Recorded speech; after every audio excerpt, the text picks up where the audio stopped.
Hear me at our Pittsburgh and Harnett locations? Yep. Yes. Good morning. Okay, good morning, everyone. So we're going to go ahead and get started today. My name is Joseph Henderson. I'm a human resource specialist for the college. Stepping in just for Daisha for the moment. She's out today. But we have a very good professional development session prepared today. Matt Smith is going to go over the topic students in crisis or time of crisis. And if you have any questions after the session, if you contact Daisha, you could also CC me on anything any communications to her, and I'll follow up with you, any questions you might have. Matt, you can take it away from here. Thank you, Joseph. All right. Welcome, everybody. For those of you who don't know, this is going to be my first simulcast, so I'm going to be looking all over in odd directions, trying to figure out where I am and what direction I need to be facing. I don't have a slideshow or anything today, but this approach is fairly straightforward in how it works, but for those of you who may want a summary or additional sites and resources, just get in touch with me. I'm in the directory. 7416 is my extension. That's 7416. MSMIT535 at cccc.edu or msmith at cccc.edu. Again, I'm in the directory. You can find me fairly easily. I'm physically located in the same suite of offices as financial aid, our vice president of student services, dean of student services, special programs, just in that walk-down suite there if you would ever like to meet in person. Drop-ins are good, appointments are better because it's the same way for students. And you cover all of our campuses. So, jumping right in, the topic today is students in crisis, and in particular, a solution-focused approach to working with them in that state. This is the third community college that I've worked at. Kind of joke with people and say, well, it's not that I got fired from the other two, it's that we've moved around a little bit. So being in different roles as mental health and disability services counselor, learning specialist in a TRIO program, student support service, and now in the role of special populations coordinator, essentially CCCC's disability services. Being in those roles in community colleges, I've been called a lot of names. One of the names at one of those schools, I thought this one was a fun one, was key personnel. That was a neat thing to be identified as, key personnel. I can keep this a little more interactive and just call on some folks, but what do you think that means when somebody's called key personnel? What does that mean for you, that title? They're essential. Essential. Thank you. Yeah. That's what I was going to say. Essential. Woo-hoo. So, but with great power comes great responsibility. So you can't have that title and not be expected to function in a certain role. So one of the schools that I worked at, they decided that we needed to have NIMS training. NIMS is the abbreviation for the National Incident Management System. NIMS for short, you can definitely look it up. Basically, after events and incidents such as September 11th, Columbine, Hurricane Katrina, all these disasters, things that were just unforeseen, the government decided we need a national way to handle incidents and emergencies. Because depending on the teams who arrive, they may handle the situation differently. So went through a lot of training with this one. We had a firefighter come to the college who was certified, credentialed, and training on this, and he made his little joke at the time that, oh, it's only a disaster when FEMA gets there. So, nobody. Okay.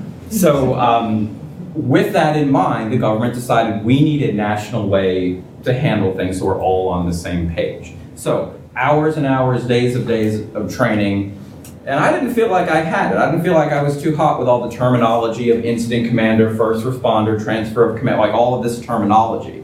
But one thing I was able to pull from that training that serves me to this day, I just used this on the phone with the student before coming here today, and I can tell you it's an approach I use pretty much with everybody I work with, whether it's faculty and staff, students who are actively taking classes, or prospective students, is this solution-focused approach.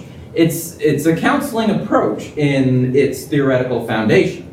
But the exciting thing for me was to be able to link the NIMS training to the solution-focused approach, because I couldn't remember all the NIMS terminology, and we had all these thick books, very expensive, all that, but what I could link it to were these 3 questions in a model to follow when you're working with an incident or an event. Do you guys know the difference between an incident and an event? They're different things. Sometimes people use those terms like interchangeably, and in my opinion, they shouldn't. They're 2 different things. What's an incident? There's hardly anybody in this Spontaneous. Very good. Incidents are spontaneous. Yeah. If we have something unforeseen happen, whether it's a large scale, where we had a disaster, act of nature, big storm, we lost power, something like that. Student falling down the steps. That was random, that was spontaneous. We didn't know that was going to happen. Thank you. What is an event? It's different, it's something different. What's an event? We just had one last night at Sand Hills Community College. It was an event. What's an event? It's planned. It's planned. Excellent. So you know when an event is going to happen. Incidents, we didn't know that was going to happen. So when somebody refers to the Virginia Tech shooting as an event, I'm saying, you know, because if we knew that was going to happen, there would have been a whole bunch of different steps put in place. If you knew that was going to go down, that might not have actually happened. We would have had more measures to, what do they say, neutralize. So with the National Incident Management System and the solution-focused approach, here's where it comes together. 3 questions, and this is the crux, the push of my whole approach here, this talk today. I'll say them quickly, but we'll break them down. What do you have? That's question number 1. What do you have? And leave space after that, because that's a 2-part. So first question, what do you have? Second question, what do you need? Leave a little space for that. So what do you have? What do you need? And I like to change the wording here. We go from you to we. Third question, how do we get you what you need? The way this could be plugged in to an event, what do you have? We're going to have a basketball game against our big rivals. Okay? We're going to have that event in our gym. Okay? What do you need? Well, we certainly need space for the crowd, space for the teams, officials. To get a little more on the medical and safety side, we may need to have a trainer, paramedic. If this is an issue of the size of our building, because that happens where you get a big draw and we have too many people to fit the occupancy limits of that facility. So we might need a little crowd control, people taking tickets. Do we need concessions, things like that? So what do you have? We have this event against our big rivals. We have this limited facility size. What do you need? That one's fairly obvious. We're talking about your short-term goals as well as your long-term goals. Well, we need to get through this game. We need to keep people safe, and we need to make sure that this goes off successfully without incident. Okay? How do we get you what you need? And I like to change it to we there because I, as the person asking the question, or you as the faculty or staff responding in that situation, that's an opportunity for you to ally with who you're trying to help. Because if a student comes in totally distraught, just had a very recent death in the family, just got a phone call 5 minutes ago before your class, that happens, and they're in your office in tears, obviously one of the first things they're going to need is some kind of support. Don't overthink this. If this happened to a family member of yours or a friend of yours, they're in tears, they just had a loss. Look at it like that for a moment. This is a human being who went through this loss, and one of the first things he or she's going to need is some support. What a great way to offer support, to say, I'm with you on this. How are we going to get you this thing that you need? Which comes to that list of action steps and getting a plan from there. The first part of this approach, and I can sit here and cite theoretical, like the people who came up with the approach, Insoo Kimberg and Steve DeShazer, like this. It's out there, it's an approach. So again, solution focused. I'm not saying you have to do therapy, but at the same time, by sticking with those 3 questions can help you stay grounded if you've got some adrenaline going, if there's if there's a little bit of chaos you're having to deal with, this is a way to get an anchor. But to the first question, here's the 2-part nature of this. What do you have is, what is the situation? What's going on? Sit rep, what's up? For a lot of us, we tend to be deficit focused. What's the problem? That's the first part. And that is very important to know. Work with this all the time. If I'm in a situation where I don't have enough information to go on, it slams the brakes on the whole process. If I don't know what's up, how does it get me to what do you need if I don't have a complete assessment of the situation? So, part 1, what's the problem? What's the scenario? What's the situation? What's up? What's going on? Here's the second part of what do you have that we don't always consider. And this, I think, I'm getting a little chill because it's going to be very, if I phrase this right, it'll be very empowering for you. It is, what are your resources? What are your assets? Because you have those things. Looking around this room, I can see we certainly have qualified, trained staff here with a variety of experience. One of the first resources I see in this room. 1, 2, 3, 4, 5, 6, 7,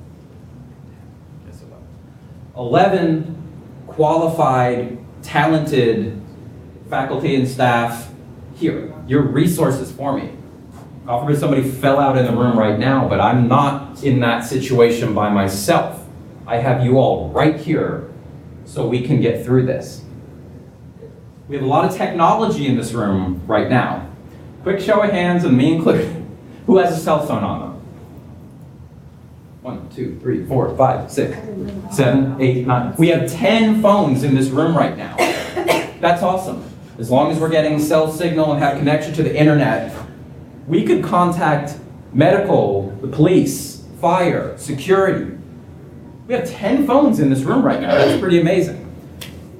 We also have this cool broadcasting system going on. So if something happened, we have all, I can't see and count everybody in the other rooms, but we have you all, where do I need to be looking? You all as well. There's 1, 2 laptops here, a tablet. I'm thinking a lot of our phones, if not all, I know not everybody has a smartphone, and that's fine. We have internet connection.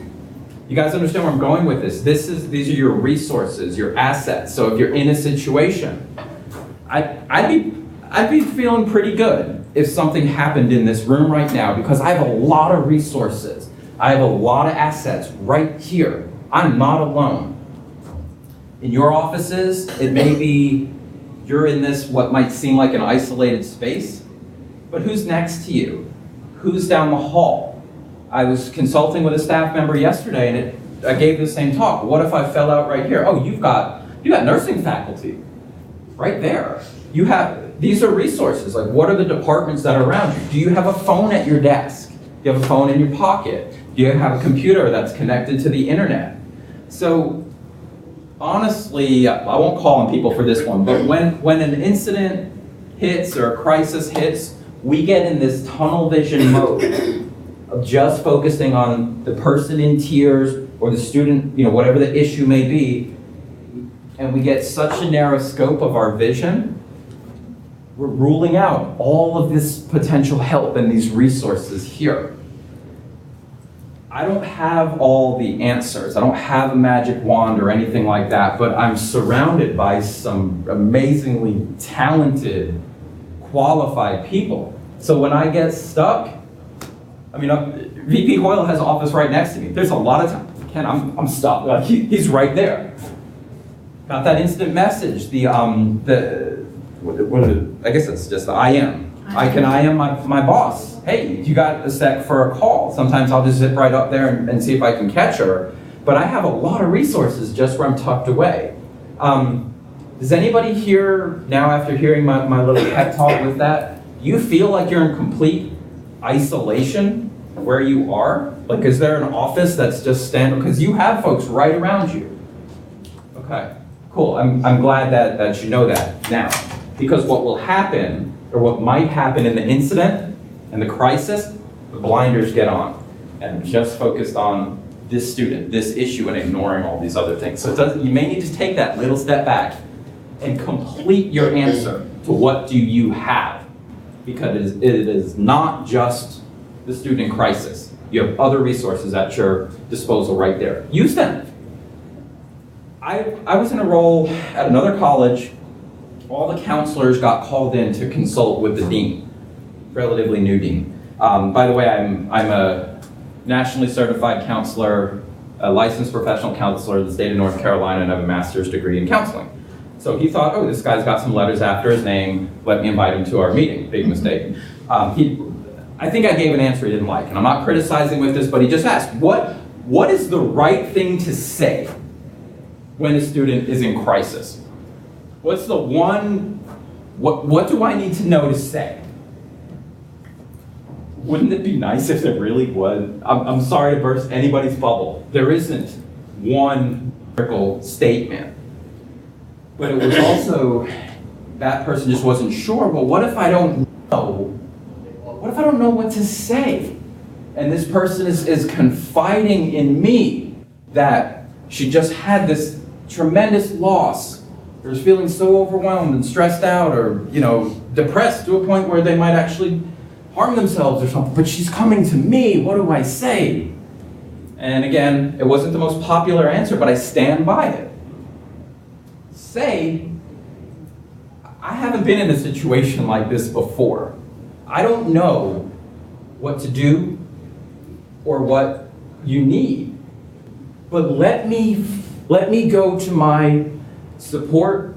Let me consult. Let me get some tag team players here so we can help you. We're in the business of people. Like, I know we have numbers, and that's very important to keep the machine running. You cannot operate a school without students. I think that we can safely agree on. So they're people. This person in the state of crisis, even if it was more of an issue of timing, they're confiding in you. They're trusting you at that moment. You can thank them for that. If you've ever had a friend or a family member who even comes off as a little needy, but in a situation where they need help, they're trusting you, they're confiding you. Can't you also just thank you for coming to me. Thank you for trusting me with this. I see you need help. I'm not qualified in I'm not a therapist, I'm not this, you can let them know that, that's fine, be honest. I had a guy at one school tell me, oh, I'm a Satanist. I was like, I have never had anybody tell me that before. Nobody's ever said, we laughed about it, but the one thing I didn't do was to be like, oh, well, I know what we need to, I was completely thrown off. I say to folks all the time, hey, I'm stumped. Like, what, an ally with my peers, I don't know what to do with this. And we laughed, and it was more of an issue about accommodations. This guy just wanted to share that. I'd never heard that before. I've actually never heard it since. But why not give an honest reply? It humanizes you. Because if a student takes it like this person couldn't be bothered with me, I'm just gonna go off and do something dangerous, or this person doesn't care about you, might be, that last cry for help. It's possible. You're in the trenches. It's possible. Be honest. And one of my favorite things to tell people is, you know what? I don't know. But let me find out who does.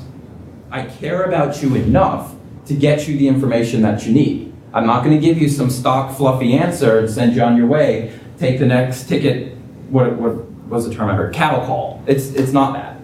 They're individuals, they have individual issues going on. So, I never got invited back to any counselor meetings after that. No, but and I stand by that. So, again, what do you have? What's the situation? What's the resources? What do you need? Short-term goals. This person needs help. I remember situations where, again, there was a death in the family. Student in tears to the point where she could barely talk. It's not the best time to hit her with a whole bunch of questions. But I have seen staff and faculty, and I'm not saying this school, not saying the other schools, I've just observed it, where the faculty and staff responded beautifully to the point where I just came in, I just sat down. Because somebody needed to grieve, not be interviewed. The call was made already when I got there to the family member who could come pick up that student. So a lot of my work was done. The tissues were there. The bottle of water was there. I could close the gap on some of the school's response protocols. I know that Frank and security, they have response protocols posted up. If we say this person needs to be contacted, I can check behind the scenes, hey, did you call? Because, students where she needs to be. She's got support around her who she's confiding in. The folks, arm on the shoulder, if that was an appropriate thing at the time, to say, okay, we're here. You just let it out. But we say we're going to call, did you call? And I can at least make sure that part's closed. So sometimes I might present as having no idea what I'm doing because it's already been done. Just come in and sit down, make sure, things stay safe, tie up any loose ends that I can behind the scenes. But sometimes in a situation like that with a distraught student, things are done and we're playing the waiting game. If you're upset about a loss you had, do you really want to get bombarded by a whole bunch of questions? Tell me about the relationship with the person who you just lost. Ugh, that's really not a good time to have that conversation. Sometimes less is more. If you're unsure, you can be honest with that uncertainty. Again, it humanizes you. You do not have to have all the answers. You have some wonderful, wonderful, qualified people around you who you can work with. Okay, so what do you have? What do you need? How do we get it? The how do we get it part is fairly complicated because it's your action steps from there. One thing about NIMS that I learned when it comes to responding, if you have somebody fall out, and this happens, I'm not trying to alarm you. I mean, you can go look up, I think it was in the PD Post. A student fell out last week at Sandhills. Fell in the building that I actually used to work in. They tried to resuscitate, did everything that they could at the time while the paramedics were on their way. And he died. That was last week. It happens. But the thing about it is you don't have to now all get medical training to deal with that. But where's the nearest phone? If you have staff around, do we have any runners? If there's no phone, do we have somebody who can go to that office that has the phone, hit 911? If there are other folks who can get involved for immediate medical, as far as I know, we have Good Samaritan laws to protect you. Act to the point where we can transfer that student from where he or she is on the floor to medical. And pretty much at that point, other than follow-up reporting, you're out. That's one other term I remember with the NIMS, is transfer of command. Medical shows up, they take them, you're done. Unless you've got a cop or Frank or an administrator, somebody coming up to you for a report, you're out. You don't need to ride in the ambulance, you don't need to, unless the medical is saying we need some hands here to help move this, transfer of command has happened. It's out of your hands at that point. You did a wonderful job. I do think some debriefing, just in my opinion, would be good to have the parties involved. Just a quick close-up meeting. That's my opinion. I don't know. If you want to follow up with somebody who helped you respond, I think that's appropriate. Hey, we got them to the hospital. We did a good job with this, and now we're going to transition back to the teacher mode, staff mode, and we're no longer the first responder in that situation. But one thing that was exciting to me about this was seeing how this approach could apply to events and incidents, and even just daily interactions with students. As a special populations coordinator, I arrange, at least I'm one of the starting points for setting up accommodations for a student. We have several students in wheelchairs, motorized wheelchairs. Some have a ventilator mounted to the wheelchair. They breathe through a trach. So sure, we're setting up their test accommodations. We're giving them permission to have a nurse with them at all times. But how can they get to the class on the second floor of this building? So again, what do you have? What do you need? How do we get it? Well, I have a student who's impacted by a disability this way. What do you need? Well, I need to get her to a place where she can access the same educational content and experiences as her non-disabled peers. Well, how do you get it? Well, we've got to make sure we have the ramps, the curb cuts, a pathway that, I can at least walk with that student to ask her, will this work for you? Not to pat myself on the back, but did you guys hear how seamlessly that approach works with the work I do? It worked with your own instruction or the service you provide as a staff. I challenge you, can you plug this in? What do you have? Well, I have this many students who I need to teach. Actually, I jumped ahead, sorry. I have this many students, this many courses, this room, so on. You can do it. What do you need? Well, I need to impart this certain kind of knowledge into their brains. Okay, well, how do we do that? How do we do that? I know that was very loose, and I know faculty do much more than how I just simplified that, but it's kind of an open challenge, and if you can try me on a job now or get in touch with me later, but solution focused, I'll tell you, at least as far as therapy is concerned, is not necessarily the best approach. If there was one best approach, we wouldn't be practicing any other approaches, because that's the best one.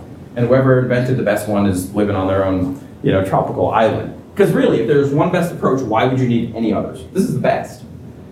But in my positions, mental health and disability, learning specialist, special populations coordinator, I can tell you just from my experiences, I have found solution focus to be the most effective. And you, like I said earlier, you're not providing therapy, but if somebody's confiding in you, you can consider this approach to it, especially if you get stuck. I don't know what to say. I don't know what to say. I want to help this person. I'd say that. I don't know what to say. I want to help you. Can I make a call or send an IM? Can I do something to try to get this person help or get another mind in there so we can put our heads together to get this person the help that he or she needs? So, I think I've done a lot of talking. I wanted to set some time for some discussion, hypotheticals. I know I'm being recorded, so it's good not to name names and things like that, but if there are any scenarios, whether it's something that's happened, or you just want to see, okay, how could this approach be applied to this kind of situation? And I did have a chance to consult with a peer. Hopefully in the future there could be more professional developments if you guys will have me, if HR says, okay, you didn't just waste a bunch of time.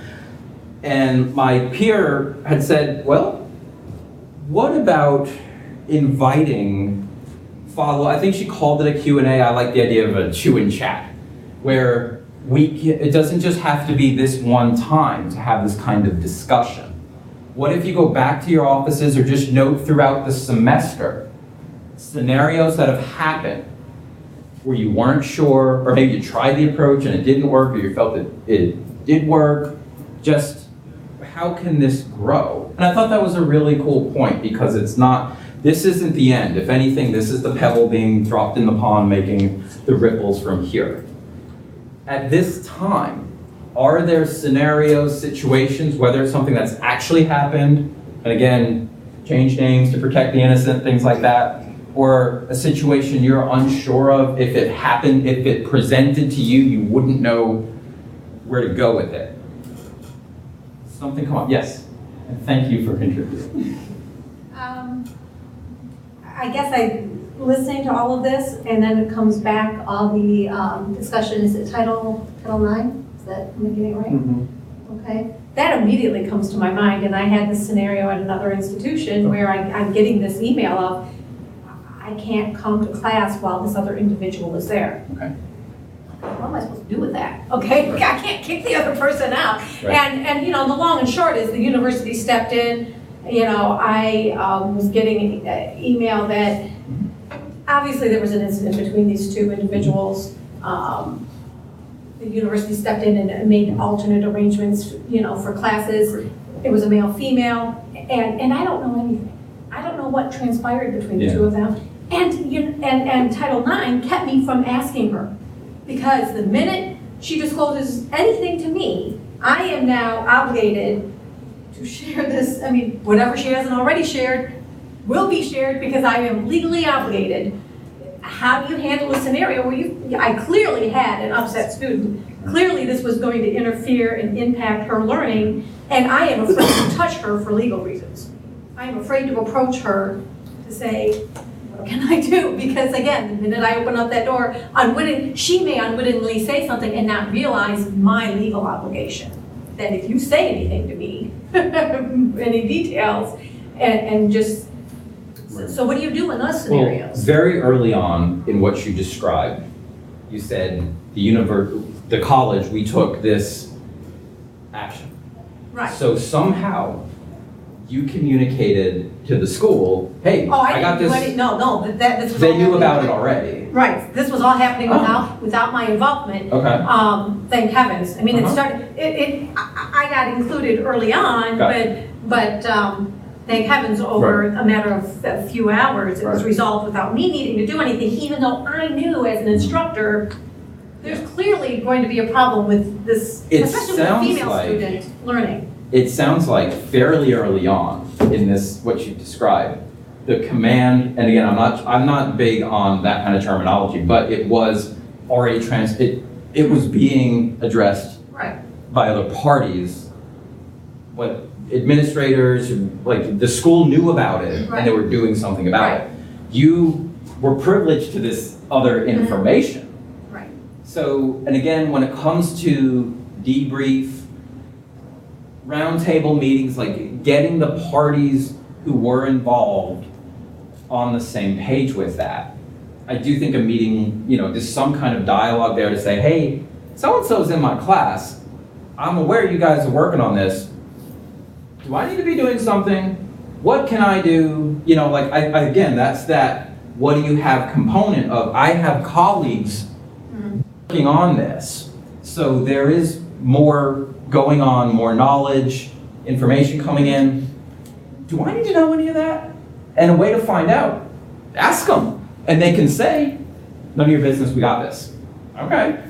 You can document, like if that ever came back on you, that on this day at this time, I asked, I offered, but I was told, go back and teach. So again, in this scenario, which I really do appreciate you sharing, very early on in what you said, it sounded like we had other people on it. Well, and they took a legalistic approach, which says, don't ask, because the minute you ask. So don't ask what? I mean, don't, you know, you don't want to know the details. You don't want to know the details, because that will obligate you legally.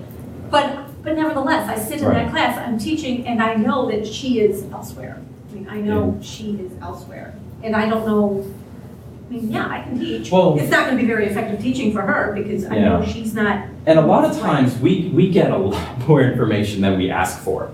They just put it right out there. I didn't ask that guy about his, you know, religion and what he said, just boom, you know. So I really don't know, can we say, I mean, you could say it, I don't know if students ever come back, oh, don't tell me, no, I don't know about that. You know, you can definitely let a student know, look, if you continue on this, I have legal obligations. So, you know, as soon as something like that comes up, if that's the stance you're going to take on it, I'm not here to micromanage anybody's interactions with students. I'm sure a lot goes on in discussions that I might, I don't know if I would have gone, but it's done. I can't control that. I don't want to control that. We're all unique snowflakes in this, but I think that for that kind of situation, you could just say that. Look, I am obligated to do this at this point, just so you know. I do think, what do you have? It works for that. What do I have? Well, I have this obligation. What do you need? You know, you can put it right out there, and how do I do this? Because the thing about it too is I wouldn't want you to lose that student as I can't trust you. But as soon as you can say, look, hey, thanks for sharing, but in order for me to keep my job, do my thing, this is how I need to respond to this. That's why when I get requests for, yeah, I have a seizure disorder, but I don't want you to call 911 if I have a seizure. I go right out of my office and I grab the emergency response protocols and I show it to the students to say, look, this is college policy.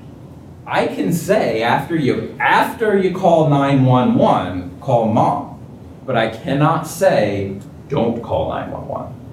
And I get that right up front. So this is a non-issue. And it's not me being a jerk. It's me, hey, I want to keep my job, but we have that 911 rule for a reason. Life safety, that's a big deal. And just giving the rational, like, you care about students, but you're not going to lose your job over this. And I'm not saying just paying your bills and all, but how would you be imparting knowledge to students and serving students if you weren't here? In order to be a help, to impart that wonderful knowledge that you have, we need you here. So for you to stay in compliance, do the job, you have to follow XYZ protocols.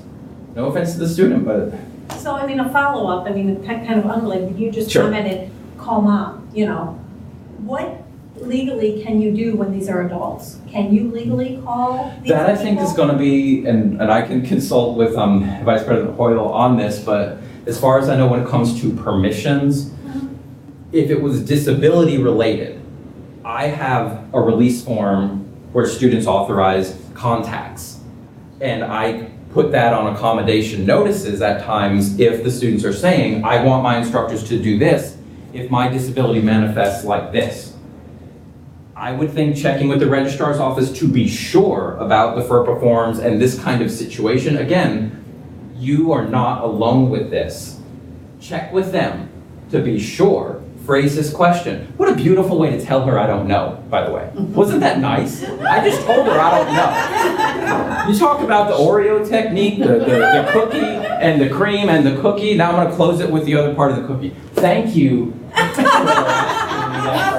Thank you for trusting in me that you think I would know. Okay. But I haven't undermined my credibility. I care about her enough to try to get her the right information. I'm not going to give her a fluffy, what if I was wrong? And gave her bad info and you guys see how that could hurt a student. Get us in a legal situation as well. I don't know, but I know some folks who could probably help you out. You can even talk to this guy after and he can help you out So too. the registrar's office is the resource Yeah, document. and if you don't, FERPA does allow exceptions based on student safety or imminent health issue. You could make a phone call and say, your daughter's in my class. And the best thing to do is call security. And they would be the ones to say whatever. But if they were manifesting something in class or something like that, FERPA does give you an out for that. You don't have to have their permission for that. I could do a cartwheel right now because that was such an awesome demonstration of what I'm talking about. What do you have? I have a professional asking a very professional and student-centered question. I have no idea how to answer it. What do I need? I need to get her that information. But let me rewind it because you guys saw I actually missed something. What do you have? What are my assets? I have the Vice President of Student Services right here. I have you all, the resources, the phone. Seriously, I could not have asked for a better example to demonstrate solution focus. That was it. I didn't know. I didn't freak out. I looked around at my resources. Thank you both very much. That was great. I really couldn't have asked for a better demonstration. Do you guys think you could do this? Like, was this something that could possibly help, or and maybe you're doing this already? We just saw it happen. That was pretty cool. It's very likely, again, after a phone call, a consult with Office next door, transfer of command. You're out. You can go follow up with that person. Hey, how did things go with Susan? Is she all right now? Are we good? I think you're within your right to ask. There may be some privacy, some reason why we can't tell you, but at least you attempted to close that. Okay. thank you all for the contributions at the other campuses. I'm not sure, do I look this way or this way? I look at the back. I look here. The back is Okay. Are there questions at the other sites about the solution-focused approach? Did you guys hear me okay with the 3 questions before? What do you have? What do you need? How do we get it? Yes. Yes. Yes. I heard. And they heard you. Are there any questions at the other locations? Seems like there should be, yeah. Are there attendance sheets for the session? No. I don't think he can hear us. I hear you. There are not attendance sheets for the session. When do I get my stipend? You guys get stipends for this? That's awesome. I'm hearing there are no other I just have a questions. question. Oh, Fred, wonderful. We have a question on this end. Sorry, I'm trying to turn this off. Yes, sir. We have two-story buildings on this campus. Yes. What if we have an alarm go off and we have students who cannot go down the steps? I know right outside my office, there's a labeled Yeah. evacuation point, but I don't know about this building. What do we do with that? Judy deals with them sometimes. We push them there, leave them, and go on? Excellent question. Hopefully that was heard at the other campuses. If we have a student with, I didn't think you said specifically a mobility impairment, whether they're in a wheelchair or some way unable to make it down the steps, That's right. and an alarm is pulled, or there's some reason why we need to evac the building, which could be chemical, I hate to say it, active shooter, some reason why that building needs to be evacuated and the students on the second floor, what do we do? Working on it right now. For the situations where it's more of an event, and when I say that, that's not an event, but I'm trying to qualify here. If a student in a wheelchair comes to me at the beginning of the semester, here's my schedule, these are the classes I want to take. You guys understand how that is more of an event at that point because it's getting the student access to your room. And if we are proactive enough to make the connection, that let's walk your routes. Oh, when it says 810, 812, wow, that's actually a second floor. Is this room going to work for you? I can make calls, I think any of us could really, to dialogue with my colleagues. Hey, is there any way to get this class moved to the first floor? We have labs in the science building. All the labs are on the second floor. So that may not always be an immediate option.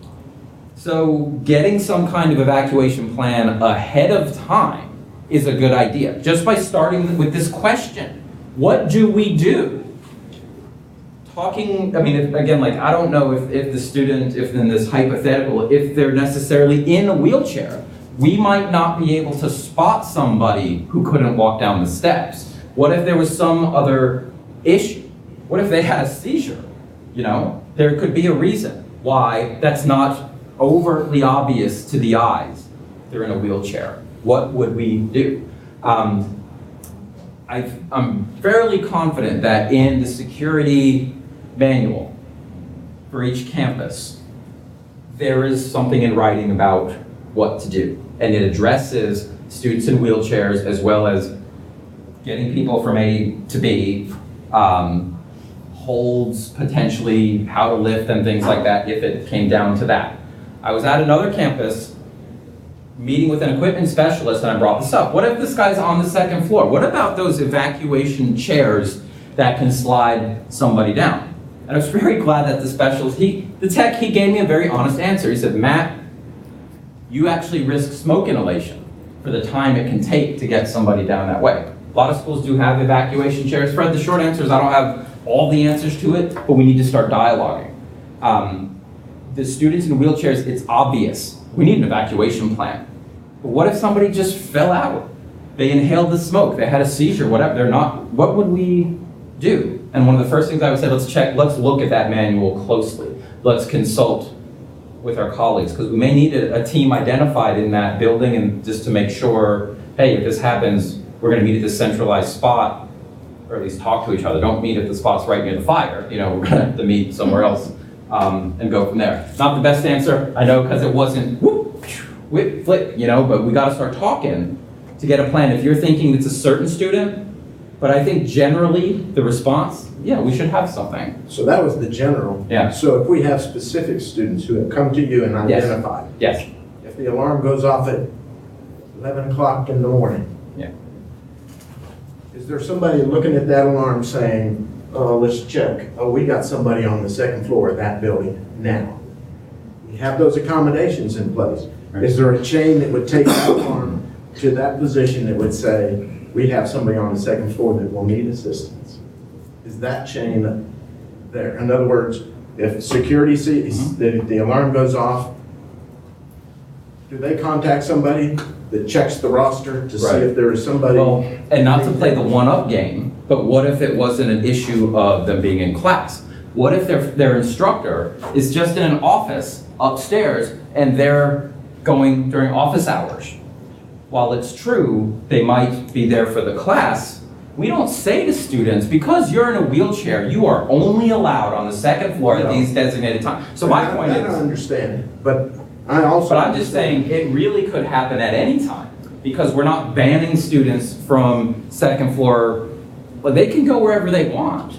And that I'm not arguing with. Yeah. I'm just saying that we have identified people that are Yes. on that floor at this time. Correct. If an alarm goes off, is there a chain that will take that to somebody who will check that to see if we've identified somebody on the floor at that time? All the other times, when they come to your office, we can't account for that, but we can account for when they're in that classroom. Gotcha. Is And that chain? This is such a serious issue, I'm gonna be totally honest with my response. I don't know, but I'm gonna find out. And I'll let you know what I find out. It's too big of a deal for me to be wishy-washy on. I'm not gonna waste this time, I don't know, but I'm on it. But doesn't every building have a evacuation team? A set of people who are designated to search that building to ensure that everybody is out of it?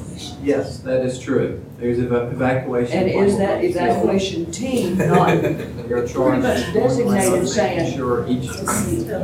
Exactly. Right. So those would be your people who's going to check to see if any time somebody is there. This that they line of have questioning, access out. and in the interest of time, because this is a very valuable topic, not to say that what we had talked about earlier is not valuable.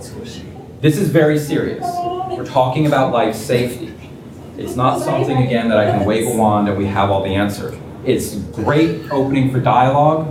We're gonna get you that information. Again, we have security, we have these evacuation manuals and procedures, but let's cut right to it. We had 2 instructors ask us, let's find out, okay? I have to close it up. Thank you, Pittsburgh, thank you, Harnett, thank you, Sanford, thank you, HR. Probably never see you again, because I don't know if this was an unmitigated disaster or what, but please don't forget, you have all of your colleagues right there. You're not alone. Thank you all for your time. Thank you.